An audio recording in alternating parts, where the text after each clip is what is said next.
আমি কি মাননীয় শিক্ষামন্ত্রীর সাথে কথা বলছি? স্যার প্রথমে আমার সালাম নেবেন। আসসালামু আলাইকুম স্যার। আমি এইচএসসি বেস 2026 আর আমার ছোট ভাই এসএসসি বেস 2026। স্যার আপনারা কিন্তু আমাদের সাথে এটা ইনসাফ করতেছেন না স্যার। স্যার এবার কি স্যার অটো পাসটা কি দেওয়া যায় না স্যার?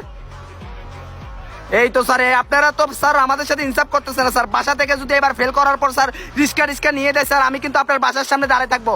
আমার ছোট ভাই আর আমি কিন্তু যাই না আপনার বাসার সামনে দাঁড়িয়ে থাকবো স্যার। আপনার যেখানে যাইতে ইচ্ছা করে আমাদের রিক্সাতে করে যাওয়া লাগবে স্যার। দেখেন স্যার আপনারা কিন্তু আমাদের সাথে ইনসাফ করেন নাই স্যার। ঠিক আছে স্যার, ঠিক আছে আপনারা যেটাই করছেন মেনে নিছি স্যার, আর কোনো অভিযোগ নাই স্যার। তারপরে একটু চেষ্টা করবেন আর কি স্যার, যদি অটো পাসটা দেওয়া যায় আর কি। ঠিক আছে স্যার, সমস্যা নাই, আমরা কি চেষ্টা স্যার, প্যারা নাই স্যার, দিয়েন না স্যার, দিয়েন না স্যার। ওকে ঠিক আছে, আমরা পরীক্ষা দিব, আমরা খেলবো স্যার। ঠিক আছে স্যার, কল রাখেন স্যার। আসসালামু আলাইকুম।